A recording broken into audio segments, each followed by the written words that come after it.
दोस्तों, Israel Iran का cease fire तो हो गया, युद्ध विराम तो हो गया। ये तो आप सबको पता है, हमको भी पता है। मैंने बताया था, आप जानते भी होंगे। हालांकि मैंने एक बात ये भी बताया था कि जब तक वहाँ पे रिजिम चेंज नहीं होती है, तब तक ईरान को हम ये नहीं कह सकते कि वो हार गया। बिकॉज इसके पीछे कारण ये है कि आप एक बार सोच के देखो, अगर वहाँ पे सब्जेक्ट ऑब्जेक्टिव क्या था? सिर्फ न्यूक्लियर जो एसेट्स है उसी को मार देना, बर्बाद कर देना। अगर वो था तो भी नहीं हुआ है। क्यों? क्योंकि पहले ही वीडियो में ये कवर किया था कि जब अमेरिका हमला करने वाला था, उससे पहले ईरान ने वहाँ से अपना न्यूक्लियर का जो भी एसेट्स थे, यूरेनियम जो भी था 400-450 किलोग्राम, वो हटा लिया था। तो कहीं ना कहीं अमेरिका का जो क्लेम है कि हमने सब बर्बाद कर दिया, ये तो झूठा साबित हो रहा है। भले ही सीज फायर हो गया, चलो हो गया, लेकिन ऑब्जेक्टिव तो अभी भी वही रह गया ना, क्लियर नहीं हो पाया। आपका आफ्टर ऑल आपका ऑब्जेक्टिव था क्या? एक बात समझिए, इसे सिंपल समझाता हूँ।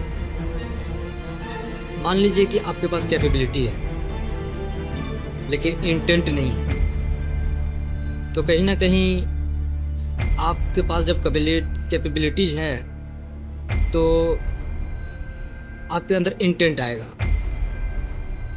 जैसे भी आए, या कोई आपको चढ़ा दे, किसी में किसी के बातों में आके हो जाए, या किसी से इंस्पायर होके, तो इंटेंट आने लगेगा।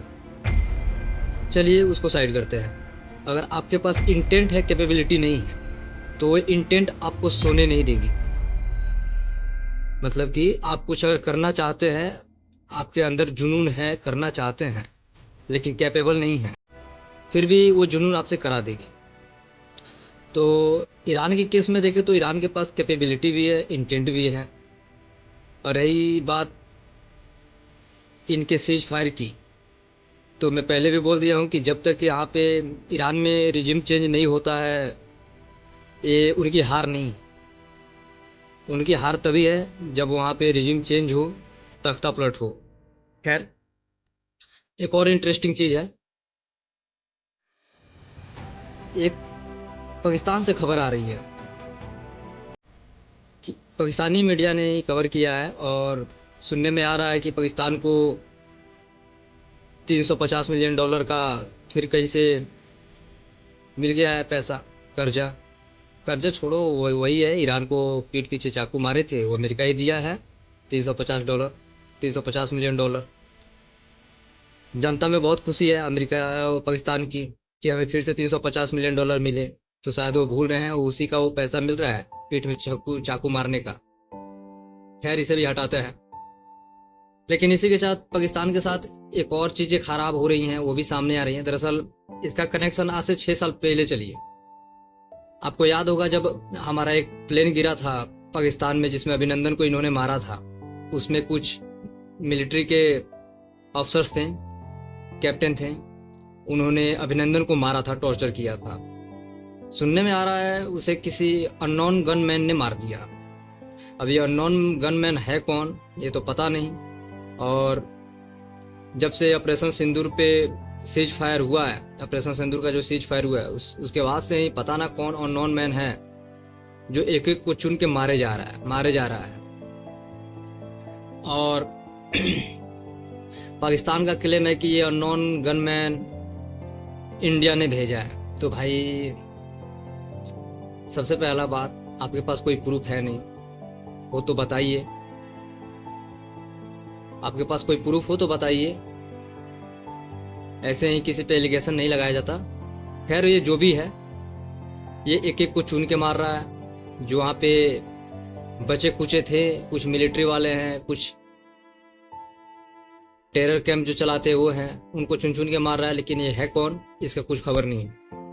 एक और इंटरेस्टिंग चीज है अमेरिका में, तो इलॉन मस्क की जो कंपनी है टेस्ला, इसमें दरअसल इस ईरान और इजराइल का जो वार चला है ना, इसमें इलॉन मस्क ने कमाई की है। इनको अच्छा खासा प्रॉफिट हुआ है, इनके शेयर में इन बढ़त देखी गई है।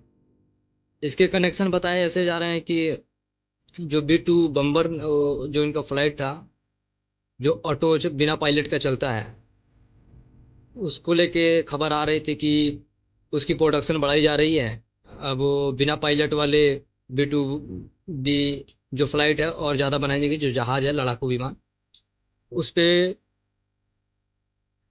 इलॉन मस्क का एक बयान आया कि हम भी अपना जो कार का प्रोडक्शन है जल्दी लाएंगे, जो ऑटो ड्राइवर बिना ड्राइवर के चलने वाली हैं। शायद इसी बयान से ये सब हुआ है। और बढ़त देखी जा रही है। वही अगर ट्रम्प को देखा जाए तो इन्होंने भले ही सीज फायर करा दिया है, लेकिन ये सीज फायर जैसे लग रहा है जैसे किसी धारावाहिक का सीरियल चल रहा हो। ना इसे कंडेम अच्छे से इजरायल कर रहा है, ना ईरान कर रहा है। भले ही मान गए हैं, चलो ठीक है, वो समझ में आ रहा है सब तक।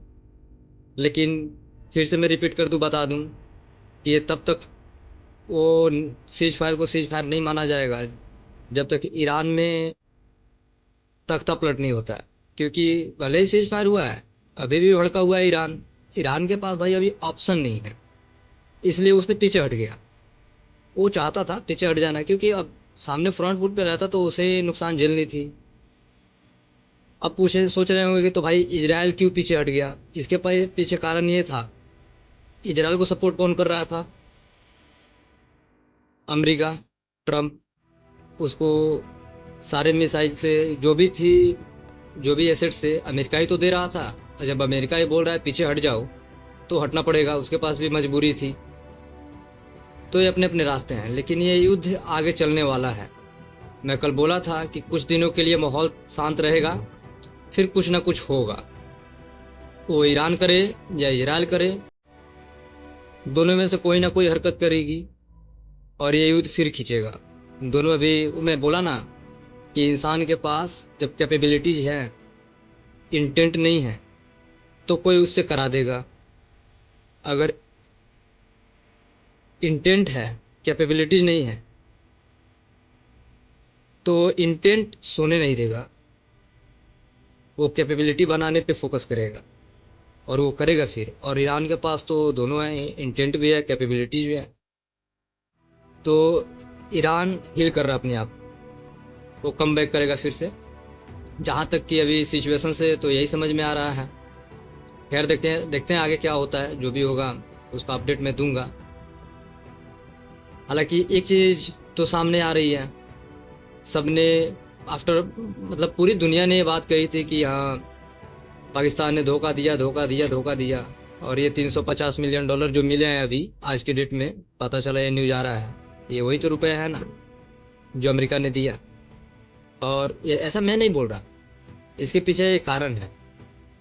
दरअसल इसके पीछे पाकिस्तान का ही कुछ बयान है जो ये सिद्ध कर देता है। पाकिस्तान में ही कुछ ऐसे लोग बैठे हुए हैं जो ये बातें बता रहे हैं। दरअसल वो पीछे के बैकग्राउंड हिस्ट्री में भी दिखा रहे हैं, जब जब कुछ ऐसा हुआ है, अमेरिका कुछ ना कुछ डॉलर देते रहता है, देते रहता है, देते रहता है। अब की बार भी आया है। इसका इजराइल से कनेक्शन हो सकता है, ईरान से कनेक्शन हो सकता है। जो ईरान के ईरान पे जो हमला हुआ था, ये अमेरिका में गए थे आसिफ मुनीर, उससे इसका कनेक्शन जोड़ रहे हैं। और वो साफ समझ में भी आ रहा है। इधर इंडिया से भी वार रोकने के लिए IMF से लोन मिला था, उधर ईरान के खिलाफ जाने के भी लिए लोन मिल गया। तो पाकिस्तानी अवामों में तो बहुत खुशी की लहर है, लेकिन उनको एक बात समझनी चाहिए कि वो पैसे आपको मिलेंगे। ये जो पैसे मिला है ना, इसमें से 1 रुपए, एक फूटी कौड़ी आम आदमी को नहीं जाएगा पाकिस्तान में। ये आसिफ मुनीर रखेगा, शहबाज शरीफ रख लेंगे, और उनके कुछ चंद चेले जो होंगे, ये सब पैसे उन्हीं में रह जाएंगे। इसके अलावा ये किसी को मिलने वाला नहीं। तो ये फालतू में खुशी मना रहे हैं। इनको खुश तब होना चाहिए जब इनके डेवलपमेंट पे शायद ये पैसे खर्चे होते ना, तो कहीं ना कहीं समझ में आती थी ये बात। ऊपर से बिलावल भुट्टो, लाल टोपी और कई ऐसे चेहरे हैं जो लगातार इंडिया को थ्रेट दे रहे हैं, जंग की बात कर रहे हैं। शायद वो भूल गए 1 महीना जो पहले हुआ था, इंडिया ने क्या हाल किया था 2 दिन 3 दिन के अंदर में। ये फिर से जंग के लिए बात कर रहे हैं। उसके पीछे का कारण ये है कि दरअसल इंडिया मान नहीं रहा है। जो पानी इंडस वाटर ट्रीटी को जो रद्द किया है, ये अपना पानी शेयर करने से बिल्कुल मना कर दिया है। और ऊपर से एक और बयान आ गया है, अगले 10 सालों का एक पूरा रोड मैप आ गया है, जिसमें राजस्थान, दिल्ली और कई ऐसे शहर हैं जहाँ पे नहर बनाने की ये बिल पास हुई है। और ये जो पानी पूरा पाकिस्तान में जा रहा था ना, इसे पूरा डाइवर्ट करके अभी इंडिया के लिए इस्तेमाल करना है। तीसरी बात को लेके इनको मिर्ची लगी है, तो ये बातें कर रहे हैं और वो करेंगे, उसमें ज़्यादा कुछ सोचने वाली बात है नहीं। आखिरकार इनको मिर्ची लगी है, इनके बोलने से कुछ होता जाता है नहीं। और रही बात जंग की, तो हम कहाँ पीछे हट रहे भाई, आप आओ, आके लड़ लो, आपने देखा ही। खैर, आगे जो भी अपडेट होता है मैं दूंगा।